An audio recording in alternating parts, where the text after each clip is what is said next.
Privilege to speak in this great chamber and to address your people on behalf of the people of the United States of America. In our short time in your country, Melania and I have been awed by its ancient, modern wonders, and we are deeply moved by the warmth of your welcome. Last night, President and Mrs. Moon showed us incredible hospitality in a beautiful reception at the Blue House.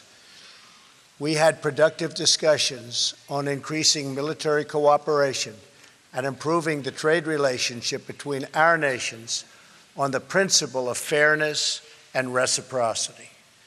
Through this entire visit, it has been both our pleasure and our honor to create and celebrate a long friendship between the United States and the Republic of Korea.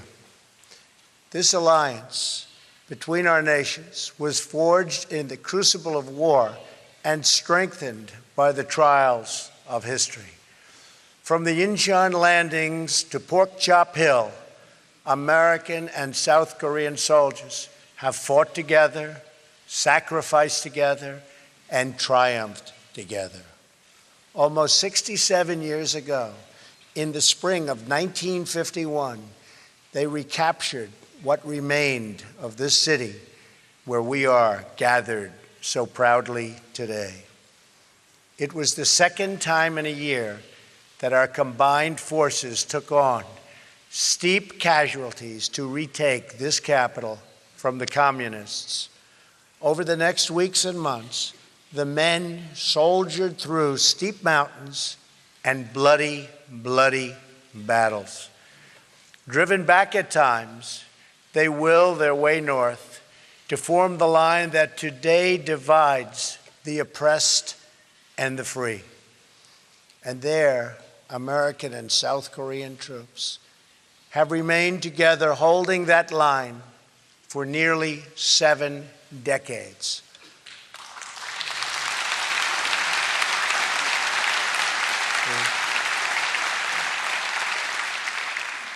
By the time the armistice was signed in 1953, more than 36,000 Americans had died in the Korean War, with more than 100,000 others very badly wounded. They are heroes, and we honor them. We also honor and remember the terrible price the people of your country paid for their freedom. You lost hundreds of thousands of brave soldiers and countless innocent civilians in that gruesome war. Much of this great city of Seoul was reduced to rubble. Large portions of the country were scarred, severely hurt by this horrible war. The economy of this nation was demolished. But as the entire world knows, over the next 2 generations, something miraculous happened on the southern half of this peninsula. Family by family, city by city, the people of South Korea built this country into what is today one of the great nations of the world, and I congratulate you.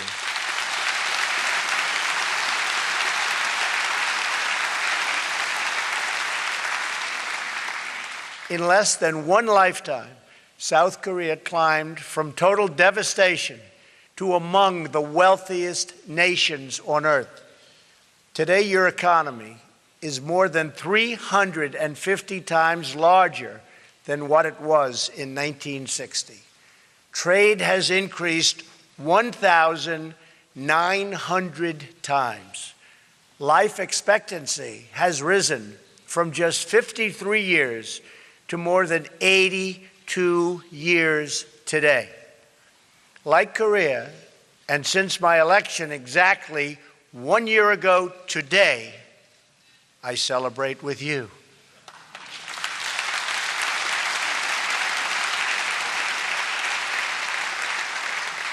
The United States is going through something of a miracle itself. Our stock market is at an all-time high.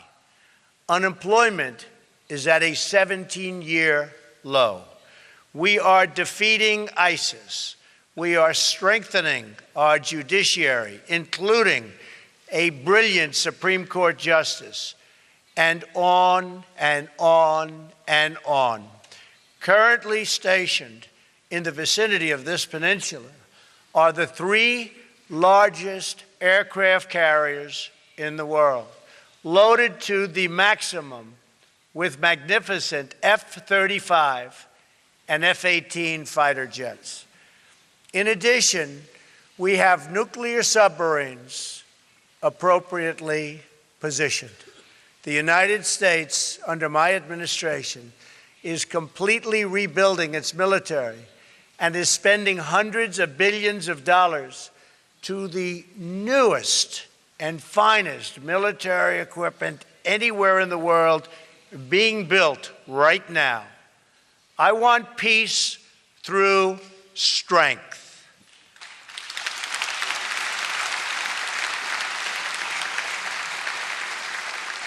We are helping the Republic of Korea far beyond what any other country has ever done. And in the end, we will work things out far better than anybody understands or can even appreciate. I know that the Republic of Korea, which has become a tremendously successful nation, will be a faithful ally of the United States very long into the future.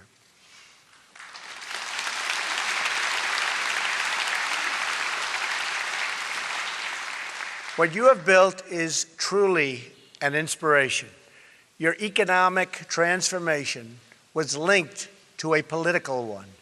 The proud, sovereign, and independent people of your nation demanded the right to govern themselves.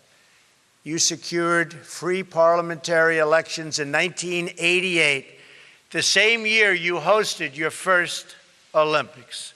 Soon after, you elected your first civilian president in more than 3 decades.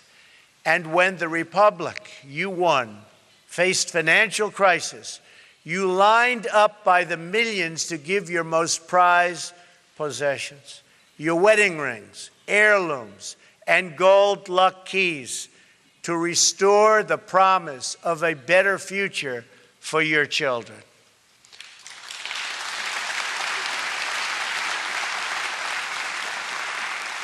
Your wealth is measured in more than money. It is measured in achievements of the mind and achievements of spirit.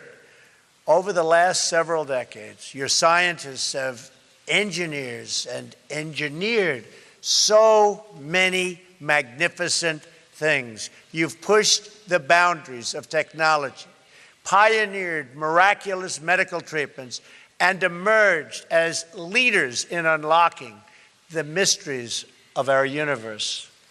Korean authors penned roughly 40,000 books this year. Korean musicians fill concert halls all around the world. Young Korean students graduate from college at the highest rates of any country. And Korean golfers are some of the best on earth.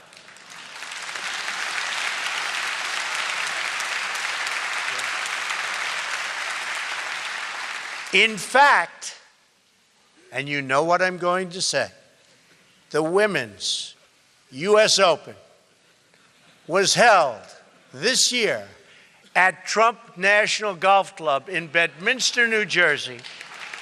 And it just happened to be won by a great Korean golfer, Sung Hyun Park. And 8 of the top 10 players were from Korea. And the top 4 golfers, 1, 2, 3, 4, the top 4 were from Korea. Congratulations. Congratulations.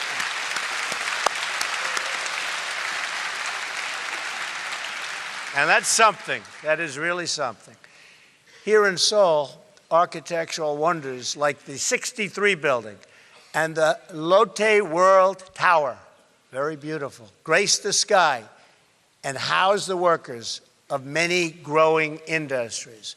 Your citizens now help to feed the hungry, fight terrorism, and solve problems all over the world.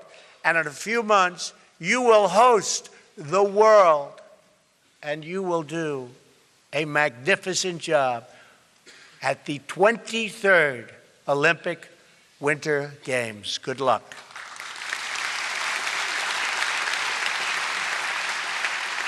The Korean miracle extends exactly as far as the armies of free nations advanced in 1953, 25 miles to the north. There it stops. It all comes to an end. Dead stop. The flourishing ends, and the prison state of North Korea sadly begins. Workers in North Korea labor grueling hours in unbearable conditions for almost no pay. Recently, the entire working population was ordered to work for 70 days straight, or else pay for a day of rest. Families live in homes without plumbing, and fewer than half have electricity. Parents bribe teachers in hopes of saving their sons and daughters from forced labor. More than 1 million North Koreans died of famine in the 1990s, and more continue to die of hunger today. Among children under the age of 5, nearly 30% of afflicted and are afflicted by stunted growth due to malnutrition. And yet, in 2012 and 2013, the regime spent an estimated $200 million, or almost half the money that it allocated to improve living standards for its people, to instead build even more monuments, towers, and statues to glorify its dictators. What remains of the meager harvest of the North Korean economy is distributed according to perceived loyalty to a twisted regime. Far from valuing its people as equal citizens, this cruel dictatorship measures them, scores them, and ranks them based on the most arbitrary indications of their allegiance to the state. Those who score the highest in loyalty may live in the capital city. Those who score the lowest starve. A small infraction by one citizen, such as accidentally staining a picture of the tyrant printed in a discarded newspaper, can wreck the social credit rank of his entire family for many decades. An estimated 100,000 North Koreans suffer in gulags, toiling in forced labor, and enduring torture, starvation, rape, and murder on a constant basis. In one known instance, a 9-year-old boy was imprisoned for 10 years because his grandfather was accused of treason. In another, a student was beaten in school for forgetting a single detail about the life of Kim Jong-un. Soldiers have kidnapped foreigners and forced them to work as language tutors for North Korean spies. In the part of Korea that was a stronghold for Christianity before the war, Christians and other people of faith who were found praying or holding a religious book of any kind are now detained, tortured, and in many cases, even executed. North Korean women are forced to abort babies that are considered ethnically inferior. And if these babies are born, the newborns are murdered. One woman's baby, born to a Chinese father, was taken away in a bucket. The guard said it did not deserve to live because it was impure. So why would China feel an obligation to help North Korea? The horror of life in North Korea is so complete that citizens pay bribes to government officials to have themselves exported aboard as slaves. They would rather be slaves than live in North Korea. To attempt to flee is a crime punishable by death. One person who escaped remarked, "When I think about it now, I was not a human being. I was more like an animal. Only after leaving North Korea did I realize what life was supposed to be." And so, on this peninsula, we have watched the results of a tragic experiment in a laboratory of history. It is a tale of one people, but two Koreas. One Korea in which the people took control of their lives and their country and chose a future of freedom and justice, of civilization and incredible achievement. And another Korea in which leaders imprisoned their people under the banner of tyranny, fascism, and oppression. The result of this experiment are in, and they are totally conclusive. When the Korean War began in 1950, the two Koreas were approximately equal in GDP per capita. But by the 1990s, South Korea's wealth had surpassed North Korea's by more than 10 times. And today, the South's economy is over 40 times larger. So you started the same a short while ago, and now you're 40 times larger. You're doing something right. Considering the misery wrought by the North Korean dictatorship, it is no surprise that it has been forced to take increasingly desperate measures to prevent its people from understanding this brutal contrast. Because the regime fears the truth above all else, it forbids virtually all contact with the outside world. Not just my speech today, but even the most commonplace facts of South Korean life are forbidden knowledge to the North Korean people. Western and South Korean music is banned.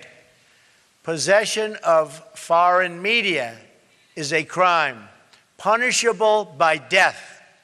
Citizens spy on fellow citizens. Their homes are subject to search at any time, and their every action is subject to surveillance. In place of a vibrant society, the people of North Korea are bombarded by state propaganda practically every waking hour of the day. North Korea is a country ruled as a cult. At the center of this military cult is a deranged belief in the leader's destiny to rule as parent protector over a conquered Korean peninsula and an enslaved Korean people. The more successful South Korea becomes, the more decisively you discredit the dark fantasy at the heart of the Kim regime. In this way, the very existence of a thriving South Korean republic threatens the very survival of the North Korean dictatorship. This city and this assembly are living proof that a free and independent Korea not only can, but does stand strong, sovereign, and proud among the nations of the world.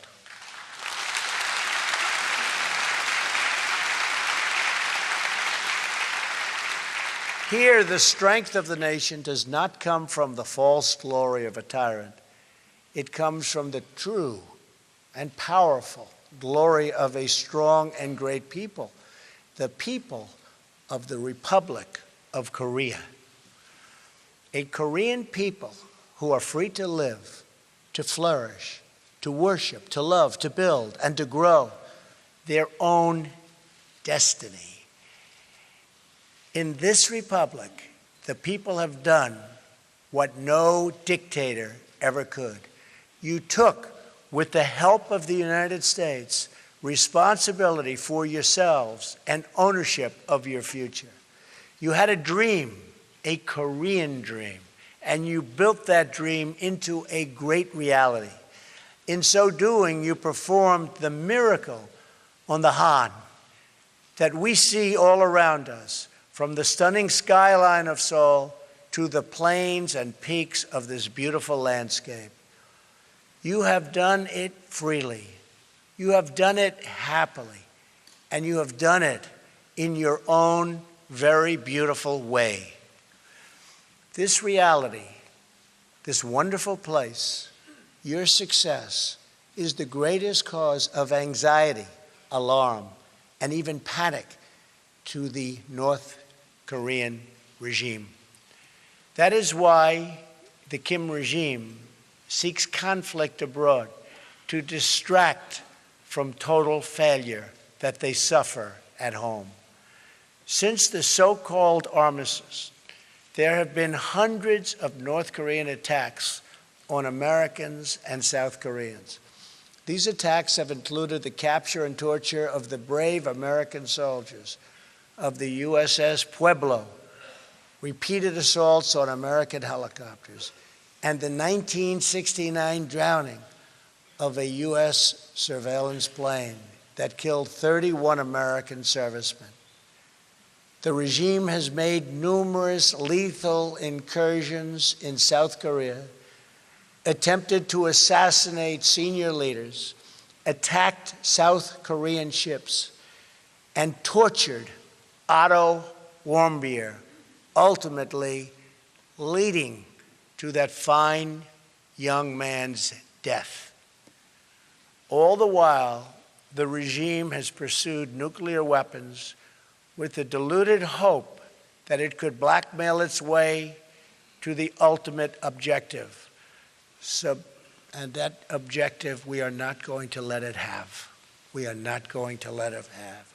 All of Korea is under that spell, divided in half.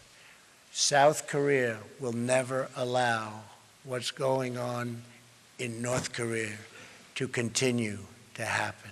The North Korean regime has pursued its nuclear and ballistic missile programs in defiance of every assurance, agreement, and commitment it has made to the United States and its allies. It's broken all of those commitments.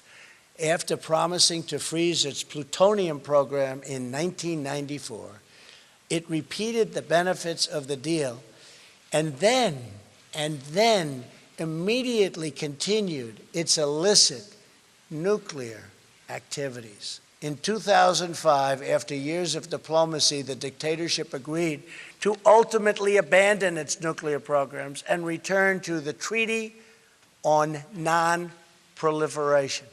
But it never did, and worse, it tested the very weapons it said it was going to give up. In 2009, the United States gave negotiations yet another chance and offered North Korea the open hand of engagement.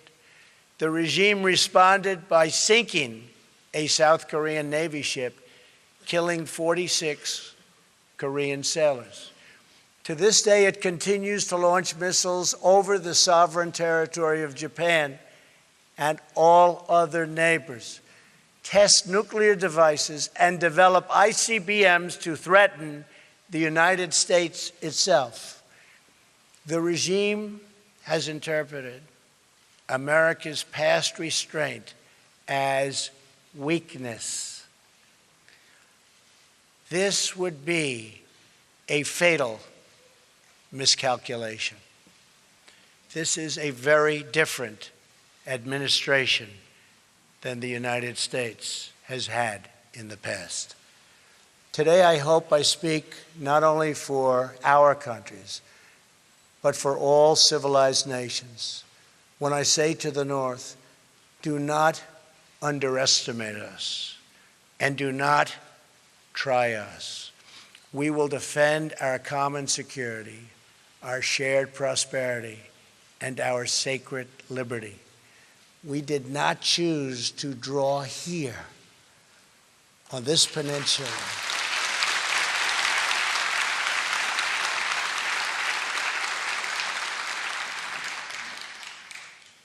This magnificent peninsula, the thin line of civilization that runs around the world and down through time. But here it was drawn, and here it remains to this day. It is the line between peace and war, between decency and depravity, between law and tyranny, between hope and total despair. It is a line that has been drawn many times in many places throughout history. To hold that line is a choice free nations have always had to make. We have learned together the high cost of weakness and the high stakes of its defense. America's men and women in uniform have given their lives in the fight against Nazism, imperialism, communism, and terrorism. America does not seek conflict or confrontation, but we will never run from it. History is filled with discarded regimes that have foolishly tested America's resolve. Anyone who doubts the strength or determination of the United States should look to our past, and you will doubt it no longer. We will not permit America or our allies to be blackmailed or attacked. We will not allow American cities to be threatened with destruction. We will not be intimidated, and we will not let the worst atrocities in history be repeated here on this ground we fought and died so hard to secure.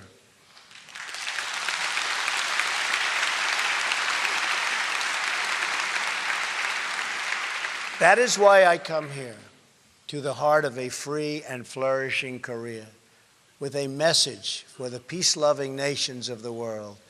The time for excuses is over. Now is the time for strength. If you want peace, you must stand strong at all times. The world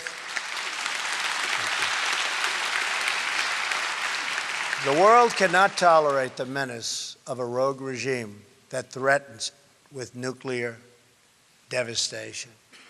All responsible nations must join forces to isolate the brutal regime of North Korea, to deny it and any form of it. You cannot support, you cannot supply, you cannot accept. We call on every nation, including China and Russia, to fully implement UN Security Council resolutions, downgrade diplomatic relations with the regime, and sever all ties of trade and technology. It is our responsibility and our duty to confront this danger together, because the longer we wait, the greater the danger grows and the fewer the options become.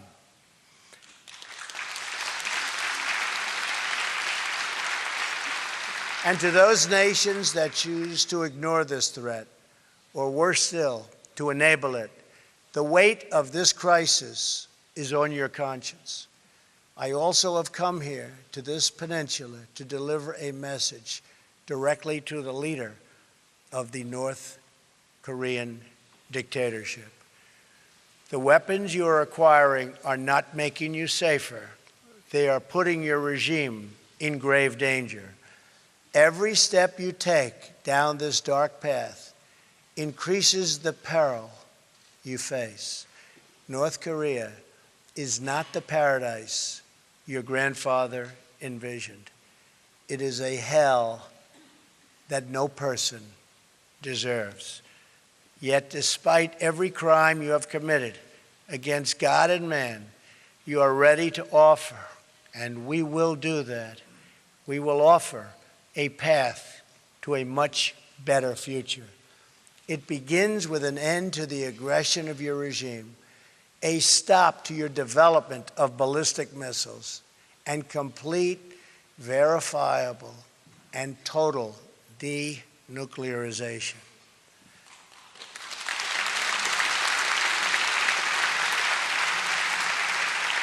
A skytop view of this peninsula shows a nation of dazzling light in the south and a mass of impenetrable darkness in the north.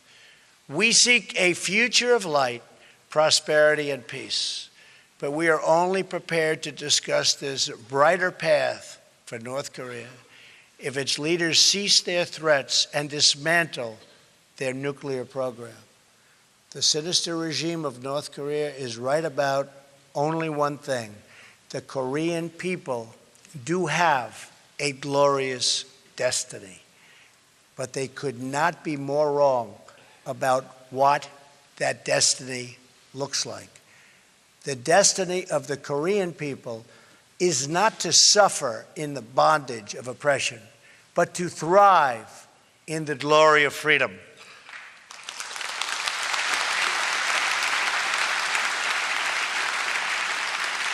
What South Koreans have achieved on this peninsula is more than a victory for your nation. It is a victory for every nation that believes in the human spirit. And it is our hope that someday soon, all of your brothers and sisters in the North will be able to enjoy the fullest of life intended by God. Your republic shows us all of what is possible. In just a few decades, with only the hard work, courage, and talents of your people, you turned this war-torn land into a nation blessed with wealth, rich in culture, and deep in spirit. You built a home where all families can flourish and where all children can shine and be happy. This Korea stands strong and tall among the great community of independent, confident, and peace-loving nations. We are nations that respect our citizens, cherish our liberty, treasure our sovereignty, and control our own destiny. We affirm the dignity of every person and embrace the full potential of every soul. And we are always prepared to defend the vital interests of our people against the cruel ambition of tyrants. Together we dream of a Korea that is free, a peninsula that is safe, and families that are reunited once again. We dream of highways connecting north and south, of cousins embracing cousins, and this nuclear nightmare replaced with the beautiful promise of peace. Until that day comes, we stand strong and alert. Our eyes are fixed to the north and our hearts praying for the day when all Koreans can live in freedom. Thank you. God bless you. God bless the Korean people. Thank you very much. Thank you.